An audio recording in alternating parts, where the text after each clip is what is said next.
Assalamualaikum warahmatullahi wabarakatuh dan selamat pagi. Sebelumnya bagaimana kabar dari rekan-rekan? Semoga dalam keadaan sehat ya. Perkenalkan kami dari kelompok 3 Fakultas Psikologi kelas F Universitas Muhammadiyah Surakarta. Pada kesempatan kali ini, kami akan mempresentasikan hasil diskusi mengenai materi Ilmu Kauruh Jiwa menurut Ki Ageng Surya Mentaram pada mata kuliah Teori Kepribadian Timur. Sebelumnya, mohon izin kami untuk memperkenalkan anggota kelompok kami. Yang pertama, ada Irham Zulfikar Ahmad dengan NIM F100219276. Lalu, Atia Arum Ariyanti dengan NIM F100210371. Lalu, Sana Anjalia dengan NIM F100210348. Kemudian, Wahyu Kurniawati dengan NIM F100210355, dan yang terakhir ada Umnia Firdaus dengan NIM F100210372. Baik, untuk mempersingkat waktu, marilah kita masuk ke penyampaian materi yang pertama. Kepada rekan saya persilahkan. Baik, yang pertama saya di sini akan menjelaskan tentang biografi Surya Mentaram itu sendiri. Nama asli beliau semenjak lahir adalah Bendera Raden Mas Kudiarmaji. Surya Mentaram lahir pada tanggal 20 Mei 1892 di Kraton Yogyakarta. Beliau merupakan putra dari Sri Sultan Hamengkubuwono ke-7 yang ke-55 dari total semua anaknya 79 orang. Sedangkan ibunya bernama Raden Ayu Retno Mandoyo, seorang putri keturunan Patih Danureja IV yang akhirnya bergelar Pangeran Cakraningrat.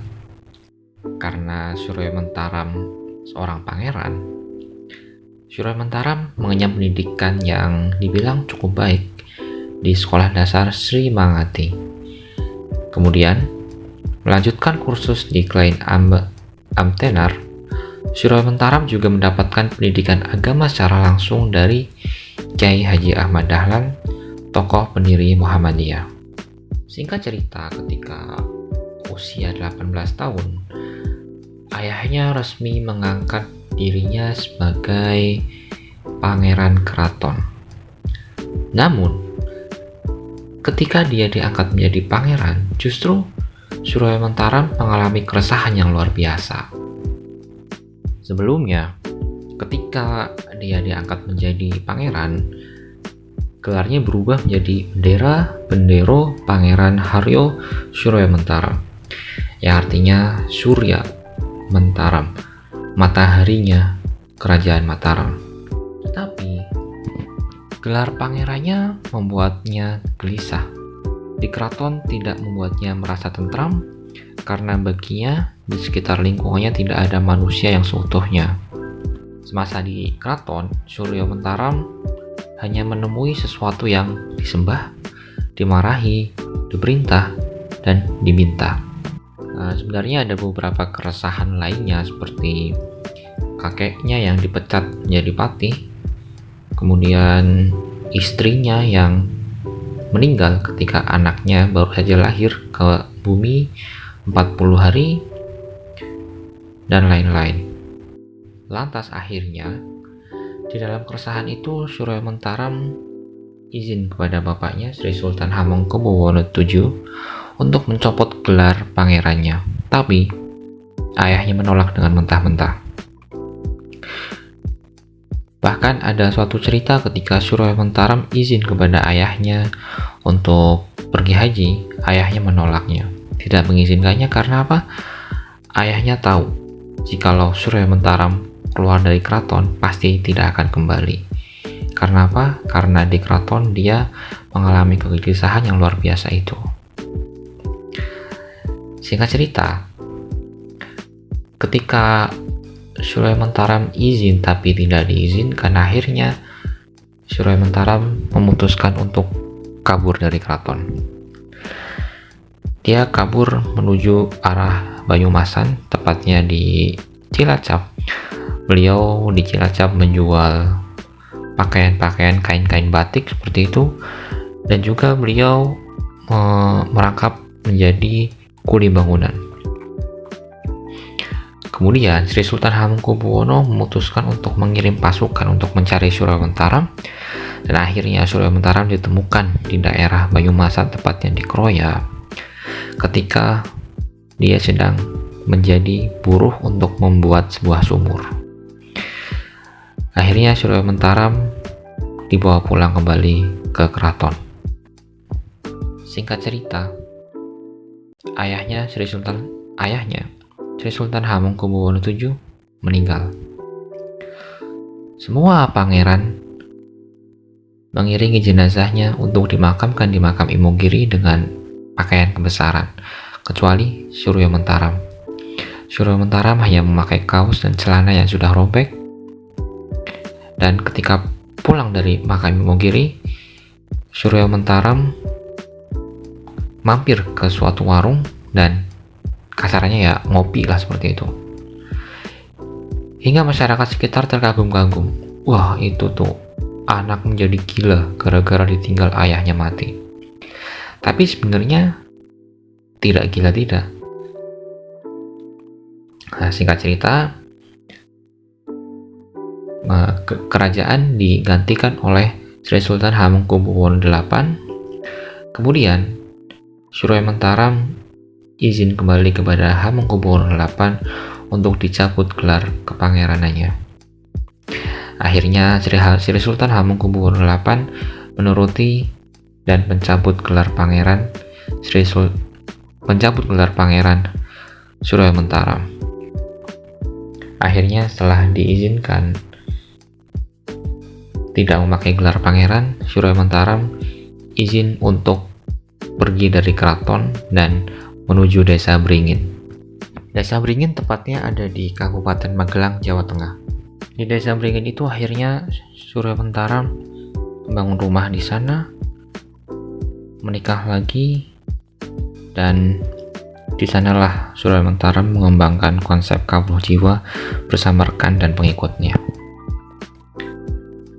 Pada setiap malam Selasa Kliwon, Surya Mentaram selalu berkumpul dengan teman-temannya yang salah satunya ada Ki Hajar Dewantoro yang mendirikan Taman Siswa. Jadi lebih eksplisitnya, Surya Mentaram, Ki Hajar Dewantoro waktu itu mengajar khusus untuk anak-anak pemuda, sedangkan Surya Mentaram dikhususkan untuk mengajar golongan-golongan tua, seperti itu. Nah, selanjutnya adalah pengertian kawruh jiwa atau kawruh begja. Kawruh dalam bahasa Indonesia tidak hanya dimaknai sebagai ilmu dalam konteks ilmu pengetahuan yang menekankan pada aspek kognitif semata, tetapi lebih jauh dari itu. Kawruh juga melibatkan aspek akal dan budi. Sedangkan begja artinya keberuntungan atau sering ditafsirkan sebagai hidup bahagia. Jadi, kawruh jiwa atau kawruh begja adalah pengetahuan tentang keberuntungan.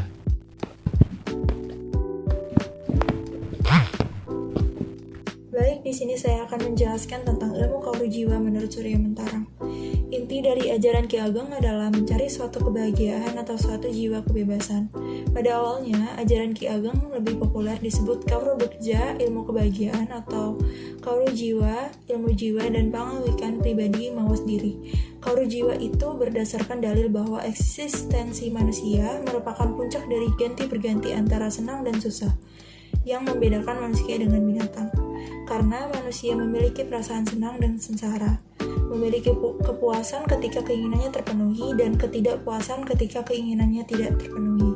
Karenanya, orang itu akan menjadi korban keinginan yang ia ciptakan sendiri. Dengan demikian, hidup orang itu berada di bawah kekuasaan keinginannya. Selanjutnya, saya akan menjelaskan tentang poin ajaran kawruh jiwa. Sebuah metode untuk memahami diri sendiri, meruhi awakipun piyambak, secara tepat, benar, dan jujur.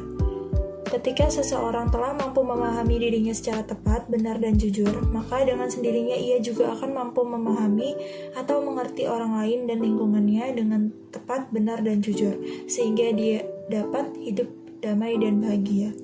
Keadaan tersebut disebut Ki Ageng dengan kehidupan bahagia sejati, yang artinya kebahagiaan yang tidak bergantung pada tempat, waktu, dan keadaan. Keadaan gumantung papan dalan kawan tenan. Selanjutnya saya akan menjelaskan tentang konsep Surya Mentaram tentang kebahagiaan. Konsep Surya Mentaram tentang kebahagiaan ada 3. Yang pertama ada pengertian kebahagiaan, yang kedua ada cara mencapai kebahagiaan, dan yang ketiga ada mawas diri atau pangawikan pribadi. Yang pertama, pengertian kebahagiaan. Konsep bahagia menurut Surya Mentaram yaitu saiki sekarang, kene di sini, ngene seperti ini, gelem menerima dengan ikhlas. Ketika gelem mau, maka semua beban hidup akan hilang. Kebahagiaan akan hadir ketika kita tidak mencemaskan banyak hal dan tidak melangkah melampaui batas.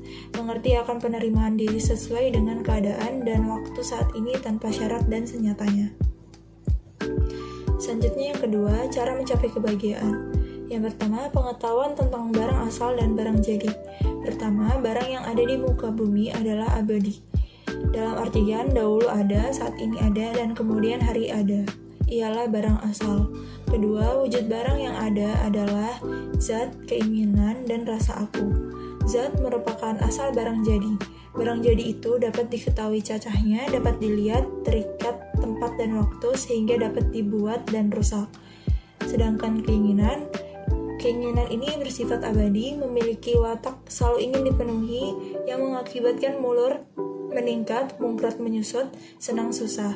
Maka ketika keinginan tidak dikendalikan sewaktu-waktu dapat menjerumuskan orang, dan yang bertugas mengendalikan keinginan adalah aku, kapasitas rasional dalam diri orang yang mampu menimbang dan memutuskan. Selanjutnya rasa aku. Rasa aku adalah barang asal bersifat sama, menimbulkan perasaan tentram, tabah, yaitu rasa bahagia. Namun, apabila rasa aku ini luluh dengan keinginan, maka ia akan merasa akulah keinginan disebut oleh Surya Mentaram dengan kramadangsa. Sementara ketika aku terbebas dari keinginan dan berdiri sendiri, ia akan merasa aku bukanlah keinginan yang susah atau yang senang, maka ia bahagia. Selanjutnya yang kedua, ada memahami rasa manusia. Manusia tergolong atas raga dan jiwa. Raga dapat dilihat, sedangkan jiwa tidak dapat dilihat. Namun, jiwa dapat dirasakan seperti rasa susah, senang, kecewa, dan sebagainya. Diketahui karena adanya unsur jiwa. Sehingga nama lainnya rasa. Rasa pada diri manusia dianggap sebagai pintu masuk untuk mengenal realitas yang sebenarnya. Berikut pemahaman kauru jiwa tentang rasa. Yang pertama, kodrat rasa senang susah yang bersifat mulut mungkrat. Ada suatu konsep yang mengatakan jika keinginannya tercapai maka akan bahagia selamanya, dan jika tidak mencapainya maka akan susah selamanya. Pendapat itu kurang tepat sebab hanya bersifat sementara karena susah dan senang adalah kodrat kehidupan yang datang silih berganti. Oke teman-teman, di sini saya akan melanjutkan materi dan menjelaskan sifat mulur mungkrat. Mulur itu yang artinya meningkat. Jadi keinginan yang tercapai menimbulkan rasa senang, enak, lega, puas, tenang, serta gembira pada diri seseorang. Sehingga keinginan tersebut akan mulur atau memanjang dalam arti meningkat, entah jumlahnya atau mutunya. Namun jika tidak tercapai, nantinya akan menimbulkan susah, jadi senang tidak dapat terjadi secara terus-terusan. Mungkrat itu artinya menyusut. Demikian juga untuk rasa susah, karena susah itu disebabkan tidak tercapainya keinginan yang berwujudan.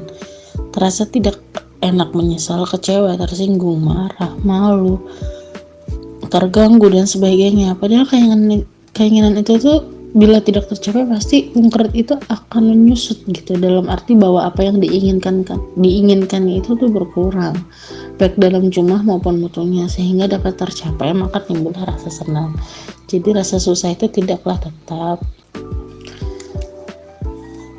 Selanjutnya ada keinginan manusia menentukan kebahagiaan seseorang. Seseorang hal itu terwujud dalam usaha mencari semat, derajat, dan kesenangan. Wujud dari kesenangannya itu ada 3, Yang pertama ada mencari semat, ialah mencari kekayaan, keenakan, dan kesenangan. Yang kedua dia mencari derajat, ialah mencari kebanggaan, keluhuran, kemuliaan, dan keutamaan. Yang ketiga ada mencari keramat, ialah mencari kekuasaan, kepercayaan agar disegani dan dipuja-puji. Selanjutnya ada rasa sama, terletak pada rasa senang, susah, durasi, waktu, dan kekuatannya. Yang membedakan rasa itu hal yang disenangi ataupun yang menyusahkan. Misalnya ini ada seorang petani, dia itu merasa senang bila panenannya itu berhasil. Sedangkan di sisi lain ada seorang guru yang merasa senang bila mendidik murid-muridnya dengan baik dan benar. Keduanya itu mengalami rasa sama, yaitu rasa senang. Selanjutnya itu ada rasa iri dan sombong. Iri yaitu merasa kalah terhadap orang lain, dan sombong itu merasa yang menang terhadap orang lain.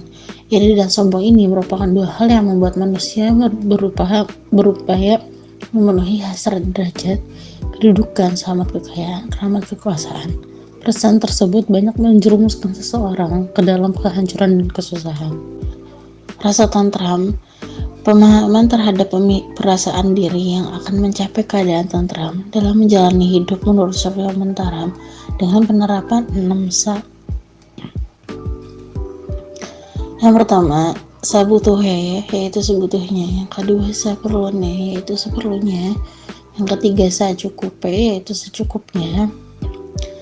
Yang keempat ada sabenere, yaitu sebenarnya. Yang kelima ada samestine, yaitu semestinya. Yang keenam ada sapenae, yaitu sepenanya, sepantasnya. Harapannya, dengan menerapkan prinsip 6 sa ini, manusia dapat menyikapi kehidupan ini dengan sebaik-baiknya, dengan menyadari, menghayati, serta bertindak sesuai dengan kodrat rata sama. Maka akan mendapatkan rasa bahagia apabila orang mengerti bahwa rasa orang sedunia itu sama, bebas lagi dari penderitaan neraka, iri hati, dan sombong. Kemudian bisa masuk surga dengan ketentramannya. Artinya dalam segala hal untuk bertindak seenaknya, sebutuhnya, seperlunya, secukupnya, semestinya, dan sebenarnya. Ia akan mendapatkan merasakan hidup yang sebenarnya, yaitu mesti sebentar mesti senang, sebentar sedih, sebentar susah, sebentar senang. Selanjutnya ada sumber neraka dunia, miri yang artinya iri, pembegaan yang artinya sombong, ketun yang artinya kecewa pada kejadian yang telah terjadi, sumelang yang artinya was-was pada kejadian yang belum pernah terjadi. Keempat hal tersebut menyebabkan rasa takut atau rasa terluka dan perasaan celaka pendukung celaka yang berkelanjutan. Materi selanjutnya dari cara mencapai kebahagiaan yang terakhir, yaitu rasa abadi. Sifat keinginan adalah abadi, artinya yang dari dahulu ada, saat ini ada, dan yang akan datang ada. Manusia jika mengerti bahwa keinginannya bersifat abadi, maka akan terlepas dari rasa sesal dan khawatir. Dengan demikian, keinginan adalah dasar hidup manusia. Pokok yang ditakuti dalam rasa khawatir ini adalah kesengsaraan. 3 konsep. Menurut Surya Mentaram ada 3 pengertian kebahagiaan, cara mencapai kebahagiaan, dan yang nomor 3, mawas diri atau pengawekan pribadi. Mempelajari tentang rasa, pikiran, dan keinginan dalam diri sendiri dapat disamakan dengan mempelajari manusia dan kemanusiaan. Karena kita semua adalah bagian dari makhluk hidup yang bernama manusia. Maka, ketika kita mempelajari rasa diri sendiri dan berhasil memahaminya dengan tepat, otomatis kita akan memahami manusia pada umumnya.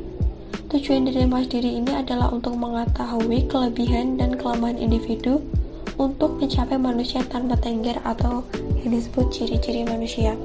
Jadi, kenali dirimu sendiri, kenali topengmu, dan jangan terikat oleh topeng-topengmu. Manusia adalah makhluk hidup yang memiliki rasa.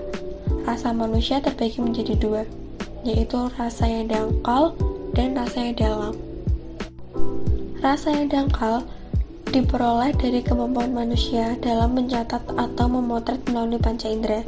Sementara rasa yang dalam hanya dapat diketahui melalui mawas diri, memotret diri sendiri secara benar tanpa bercampur gagasan rasa. Misalnya, orang miskin merasa dirinya menderita, lalu menggagas dirinya akan bahagia jika menjadi orang kaya. Gagasan bahagia dalam konteks ini adalah bahagia selamanya. Ini termasuk gagasan yang keliru, karena pada dasarnya rasa bahagia itu tidak berlangsung secara terus-menerus. Dengan demikian, bahagia dalam konteks ini adalah gagasan bukan potret. Sebab, sebagai potret, bahagia itu terjadi kadang-kadang, mengikuti hukum alamiah, yaitu muler-mungkret. Kadang bahagia, kadang susah. Orang kaya memang dapat dipotret, misalnya memiliki harta benda yang banyak. Namun, yang dapat dipotret hanyalah barangnya saja. Perilaku yang tampak bukanlah kebahagiaan. Jadi gagasan kebahagiaan dalam konteks ini adalah tanggapan keliru terhadap catatan harta benda. Apabila seseorang mengerti kalau harta benda berguna untuk memenuhi kebutuhan jasmani, maka akan terasa tentam. Kebutuhan jasmani itu sangat sedikit. Berbeda halnya dengan kebutuhan jiwa yang tiada batasnya. Rasa yang dangkal ini termasuk kebutuhan jasmani, sedangkan rasa yang dalam itu adalah kebutuhan jiwa. Materi yang selanjutnya yaitu pemikiran kawruh jiwa Ki Ageng Surya Mentaram. Ada 3. Yang pertama, Krama Dongso, faham tentang kebahagiaan, dan faham tentang manusia bahagia. Yang pertama, Krama Dangsa, yaitu adalah istilah yang Ki Ageng Surya Mentaram untuk membedakan antara rasa empunya nama dengan rasa namanya. Krama Dangsa selalu berpikir untuk mencari kebahagiaan dan menghindari celaka. Di dalam diri manusia terdapat rasa keakuan atau rasa pribadi, yaitu rasa individualitas atau rasa aku sebagai individu. Rasa yang menyatakan bahwa diri sendiri itu adalah aku atau saya, dan orang lain adalah kamu atau Anda. Rasa keakuan ini disebut oleh Ki Ageng Surya Mentaram sebagai Krama Dongso. Krama Dongso ini adalah istilah untuk merujuk namanya sendiri, untuk mengganti nama setiap individu. Jadi yang dimaksud adalah sebagai rasa namanya sendiri, itu identik dengan rasa pribadi yang misalnya orang bernama Suto.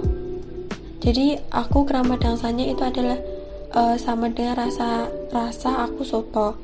Atau semisal orang yang bernama Krama, rasa aku Krama, dan begitu Narto, aku rasa Narto. Yang kedua, faham tentang kebahagiaan. Rumusan kebahagiaan versi ini menurut Ki Ageng adalah rumusan yang paling sulit, karena rumusannya sama sekali tidak mensyaratkan kepemilikan harta yang berlimpah dan jabatan yang tinggi, namun malah sebaliknya. Penuturannya yaitu nyinau raos punika nyinau tiang, mangka awakipun piyambak punika tiang. Dados nyinau tiang punika nyinau awakipun piyambak utawi waruhi awakipun piyambak. Inggih punika pangwikan pribadi, yang artinya mempelajari rasa itu berarti mempelajari manusia, dan diri sendiri itu adalah manusia juga. Maka mempelajari manusia itu sebenarnya mempelajari atau mengetahui tentang diri sendiri. Yang ketiga, faham tentang manusia bahagia. Teori ajaran Surya Mentaram yang mengatakan ojo gumunan, yang artinya jangan mudah heran, dan ojo sumelak, jangan khawatir. Kata-kata ini termasuk kata yang sederhana, namun mujarab dalam mencari kebahagiaan. Jadi manusia itu ojo gumunan, artinya akan tergiur dengan iming-iming keberlap dunia. Cukup hidup bahagia sederhana apa adanya. Ojo sumelang, karena ketentraman terletak di hati yang tidak lagi mengkhawatirkan segala sesuatu. Ternyata untuk hidup tentram syaratnya tidak mahal. Cukup menata hati untuk tidak mudah heran dan menghilangkan rasa khawatir. Was-was dalam diri. Ajaran Ki Ageng yang sederhana namun dalam maknanya akan masih relevan sampai sekarang. Di dalam buku Kawruh Jiwa menurut Surya Mentaram, kamu boleh merancang masa depan, tapi jangan dikhawatiri dan ditakutkan. Masa lalu pun seperti itu. Diingat boleh, tapi disesali jangan. Kalau disesali, maka batinmu akan sengsara. Jangan menyesal apa yang sudah terjadi. Jangan khawatir apa yang belum terjadi. Nikmati saja masa kini. Hidup memang kadang senang, kadang susah. nyawanya memang di situ. Masa depan mungkin mengkhawatirkan, tetapi di masa depan ada senang dan juga ada susah. Masa lalu yang kamu sesalkan pasti ada senangnya. Hanya yang kamu ingat susahnya saja. Relevansi pemikiran Kawruh Jiwa Ki Ageng Surya Mentaram. Ada dua relevansi menurut pemikiran Kawruh Jiwa Ki Ageng Surya Mentaram. Yang pertama yaitu relevansi dengan pengaruh globalisasi. Pemikiran Kawruh Jiwa Ki Ageng Surya Mentaram cukup relevan untuk menghadapi globalisasi sebagai konsep pengetahuan praktis yang memberikan pemahaman akan nilai-nilai bagaimana menggapai kebahagiaan sejati, bagaimana menjalani kehidupan, dan bagaimana bergaul dengan sesama. Manusia pada era globalisasi menjadi semakin instan, segalanya serba cepat, dan tentu saja dengan kompleksitas kesibukan yang sangat tinggi. Manusia menjadi mesin yang kehilangan nurani sehingga kehilangan makna dan penghayatan sebagai manusia. Yang kedua, yaitu relevansi dengan problem dekandensi moral. Pemikiran Kawruh Jiwa Ki Ageng Surya Mentaram masih relevan untuk membendung kemerosotan moral dengan membentuk karakter manusia tanpa ciri yang mampu memahami rasa orang lain, melepaskan keakuan, dan kuat dalam mengendalikan diri. Kompleksitas kehidupan menjadikan banyak manusia modern yang rusak secara moral dan lemah secara karakter. Perlunya pemahaman kehidupan yang benar dan pengetahuan yang praktis sebagai dasar etika dan karakter. Bagaimana berhubungan antar sesama dan bagaimana menjalani kehidupan yang penuh kebahagiaan. Manfaat dari pemikiran Kawruh Jiwa Ki Ageng Surya Mentaram. Manfaatnya yaitu hanya semata-mata untuk menumbuhkan rasa syukur atau paedahipun namung moro akan bekjo, yaitu rasa tentram sebagai orang hidup dan sama sekali tak berkaitan dengan harta benda, kedudukan, dan kewibawaan. Atau inggih menika kraos sekeca anggenipun dados tiyang gesang, boten megepokan kalian semat derajat lan keramat. Sekian presentasi dari kelompok 3. Apabila ada kekurangan mohon dimaafkan, apabila kelebihan mohon dikembalikan. Dan terima kasih atas perhatiannya. Sebenarnya jika kalian tidak mau perhatikan juga tidak apa-apa, karena saya cuma butuh perhatian dari dia. Baik, akhir kata wassalamualaikum warahmatullahi wabarakatuh dan selamat pagi.